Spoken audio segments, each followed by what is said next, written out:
everyone, welcome to the class 10th lecture of English, The Midnight Visitor on Smart Study।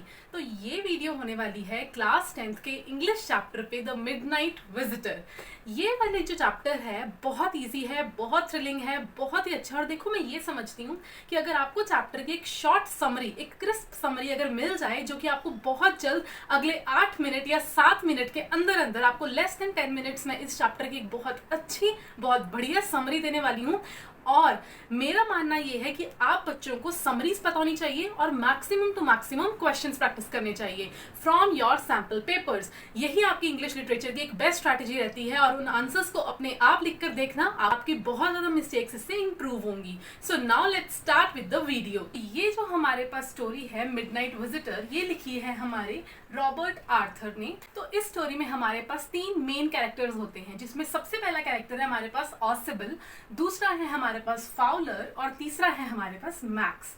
तो यहाँ पे जो ऑसिबल और फाउलर हैं ये हमारे पास होते हैं जो यहाँ पे हमारे पास ऑसिबल और मैक्स हैं, ये एक सीक्रेट एजेंसी के सीक्रेट एजेंट्स हैं, मतलब दीज आर स्पाइस। ये एजेंट्स हैं जो कि डिटेक्टिव्स हैं एक तरह से। जो फाउलर है वो एक राइटर है।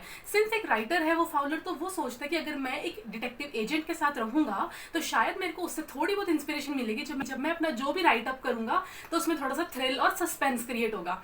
लेकिन जब वो ऑसिबल से मिलता है तो वो ऑसिबल को देखता है कि वो तो जैसे हमारे दिमाग में कैसे सीक्रेट एजेंट होगा, जेम्स बॉन्ड की तरह बहुत हैंडसम प्यारी प्यारी लड़कियां होंगी जो एक दूसरे को मैसेजेस कन्वे करेंगी। बट यहाँ पे जो ऑसिबल होते हैं वो बहुत सिंपल होते हैं, बहुत मोटे होते हैं, बहुत छोटे होते हैं, जिसकी वजह से वो ज्यादा अट्रैक्टिव नहीं होते दिखने में। But yes, he is very resourceful and very much active presence of mind उनमें होती है।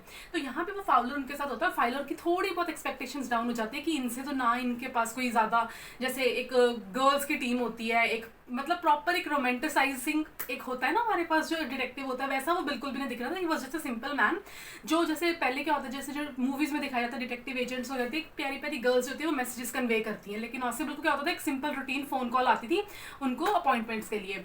बट ऐसा यहाँ पे कुछ नहीं था। और फिर फाउलर सोचते हैं कि ये तो बहुत बोरिंग लाइफ है, he is such a bore. तो ऑसिबल के साथ वो उसके रूम में जा रहे होते। तो ऑसिबल जो होते हैं वो फ्रांस में रह रहे हैं, तो उनको फ्रेंच और जर्मन बहुत अच्छे से आती है। लेकिन वो 20 ईयर से ऑलरेडी फ्रांस में रह रहे हैं, बट फिर भी उनकी फ्रेंच और जर्मन के अंदर उनकी थोड़ी सी अमेरिकन एक्सेंट इन्वॉल्व हो जाती है। मतलब इतने साल से रहते हैं फिर भी वो फ्रेंच और जर्मन को प्रॉपर उसी एक्सेंट में नहीं बोलते हैं, जिसकी वजह से अब वो वहाँ पे एक होटल के अंदर रहते हैं। फ्रांस में एक होटल के अंदर रहते हैं। वो होटल भी कोई इतना अच्छा 5 स्टार फर्स्ट क्लास नहीं होता, थोड़ा सा सिंपल सा होता है, जिसकी वॉल्स में से सीलिंग की स्मेल आ रही होती है। और वहाँ के वो 6th फ्लोर के अंदर एक छोटे से रूम के अंदर रहते हैं और वो फाउलर को अपने साथ वहाँ लेके जाते हैं। और वो उसे बोलते हैं कि मैं मानता हूँ कि मैं तुझे बोरिंग लग रहा हूँ, ये हूँ, बट इट्स टोटली फाइन। तेरे को थोड़ी देर तक मेरे पास आज एक रिपोर्ट आनी है जो पूरी की पूरी हिस्ट्री को बदल के रख देगी। तो फिर वो बोलते हैं कि इस रिपोर्ट से आपको काफी थ्रिल और देखने को मिलेगा कि तू अपनी उस राइटिंग के अंदर, अपने जहां पे तूने इस राइटिंग को लिखना है, तो वहां पे तो उस थ्रिल से तू, तेरे को एक एक्सपीरियंस मिल जाएगा और तो वो लिख देगा। तो वो फाउलर को थोड़ा सा ऐसे ही बताते हैं कि तू टेंशन मत ले, मेरे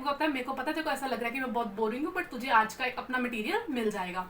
तो वो ऐसे ही अपने रूम के अंदर जाते हैं और अपने रूम को अनलॉक करते हैं। जब वो अपने रूम को अनलॉक करते हैं तो फिर जैसे अपने रूम में वो घुसते हैं, जैसे आप इमेज को देख सकते हो, जब वो अनलॉक करते हैं वो देखते हैं कि उनके सामने एक lean tall fox like featured man, जिसके फीचर्स फॉक्स लाइक है, उसको हम बोलेंगे मैक्स।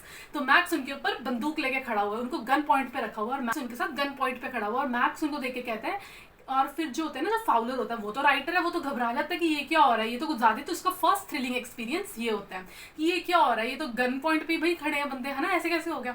तो फिर वो जो हमारा ऑसिबल होते हैं, जो सीक्रेट एजेंट होते हैं, वो अपनी आईज को ऐसे से ब्लिंक करते हैं, ऐसे से ब्लिंक करके कि हैं मैक्स, तू तो बर्लिन में होना था, तू यहाँ पे क्या कर रहा है। तो वो मैक्स कहता है कि नहीं, मैं यहाँ पे, मुझे पता है तुझे मिसाइल्स की रिपोर्ट मिलनी है, मैं वो लेने आया हूँ और मैं ही वो लेकर जाऊंगा। तो these both are basically the secret agents जो उस मिसाइल की रिपोर्ट को लेने आए थे। तो बेसिकली यानी वो ऑसिबल के साथ थी, लेकिन मैक्स जो था वो उसे हड़पने आ गया था कि मुझे भाई ये रिपोर्ट चाहिए, तू जो मर्जी कर, मुझे वो रिपोर्ट दे। और उनको गन पॉइंट पे लेके बैठता है। तो ऑसिबल जो होता है वो तब भी थोड़ा सा शांत रहता है, कूल रहता है, और वहां जाकर आराम से चेयर टेबल के ऊपर बैठ जाता है। और ऐसी उनकी जब डिस्कशन चल रही होती है, करता है वो देखता है, वो कहता है कि मेरे को तो होटल वालों की ना कंप्लेंट करनी पड़ेगी। कौन कहता है? ऑसिबल कहता है कि मुझे होटल वालों की कंप्लेंट करनी पड़ेगी कि पहले भी बालकनी से एक बंदा मेरे रूम के अंदर आ गया था और आज तू भी मेरे रूम में आ गया। कहता बालकनी? मैं तो बालकनी से नहीं आया, मेरे पास तो आज एक पास की थी, मैंने बड़े मुश्किल से तेरे रूम की पास की अरेंज करी, उसके थ्रू मैं अंदर आया हूँ, मैं बालकनी से अंदर नहीं आया।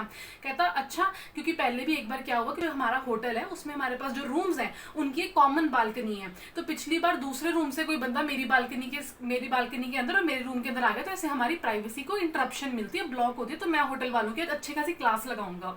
तो वो मैक्स कहता है नहीं मैं तो पास के थ्रू अंदर आया हूँ। तो फिर क्या होता है, इतनी ही देर में जैसे वो बात कर रहे होते हैं, डोर पे होती है एक नॉक।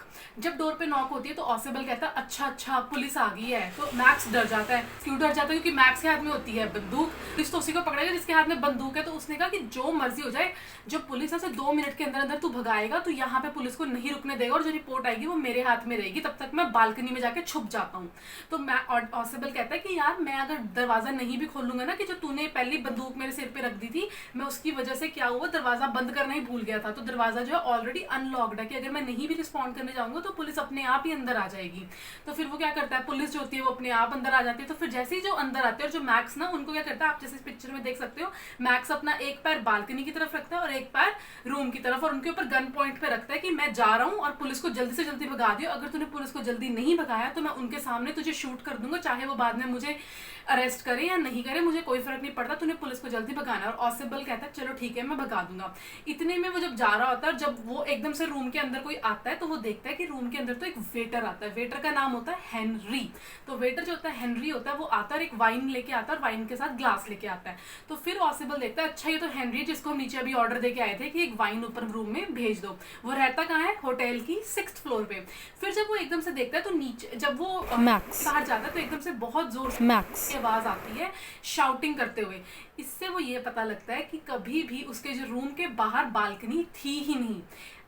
जो ऑसिबल था उसके रूम के बाहर बालकनी ऑलरेडी कभी थी ही नहीं। उसने तो ये स्टोरी बनाई थी क्योंकि मैक्स किस लिए आया था, मैक्स आया था रिपोर्टों को हड़पने के लिए, जो उसे वो देना चाहता नहीं था। जिसकी वजह से उसने कहा कि मेरी और फाउलर की जान थी खतरे में। तो उसने क्या किया, पूरा ट्रैप बनाया, एक नॉन एग्जिस्टेंस बालकनी का पूरा स्टोरी उसने इस तरह से इंटरप्रेट करी। तो जैसे वो बालकनी की तरफ गया उसने देखा बालकनी तो है नहीं, और वो सीधा 6th फ्लोर से ग्राउंड फ्लोर पर गिर गया। So this was the story of the midnight visitor. ये बहुत अच्छी, बहुत थ्रिलिंग अच्छी स्टोरी, आई होप आपको लगी होगी। अब मैं इसके डिस्कस करूंगी कुछ इंपॉर्टेंट क्वेश्चंस, तो इनका आप आंसर जरूर बताना। So the first question is what made the story of balcony so convincing. तो जो ऑसिबल था वो इस वे से उसको बता रहा था कि पिछली बार भी कोई इंट्रूडर आ गया था, इस बार भी तो आ गया, कि पक्का बालकनी में ना इन्होंने मेरी रूम की प्राइवेसी को मेंटेन नहीं करा। तो ऑसिबल ने इस वे से अपनी स्टोरीज को कन्विंस किया जिससे मैक्स को लगा कि हाँ या कि yes there is a balcony जो मुझे शायद नहीं दिखी, जिसकी वजह से ये बालकनी की स्टोरी बहुत कन्विंसिंग हो। Next is how did ऑसिबल killed max without using any weapon. तो इससे ये पता चलता है all you require is the presence of mind, और आप कितने रिसोर्सफुल है, कितने इंटेलिजेंट हो। ऑब्वियसली एक डिटेक्टिव होने के लिए आपके पास एक एडिशनल पावर होनी चाहिए, दैट इज आपके पास एक प्रॉपर बॉडी शॉडी सब कुछ होना चाहिए। But yes your additional power, your essential power is your brain. अपने ब्रेन को, अपनी इंटेलिजेंस को आप कैसे किसी सिचुएशन के अंदर हैंडल कर रहे हो, वही ऑसिबल ने किया, और विदाउट एनी वेपन उसने मैक्स को मार दिया। जस्ट उसने ये बोला कि एक वहां पे बालकनी है।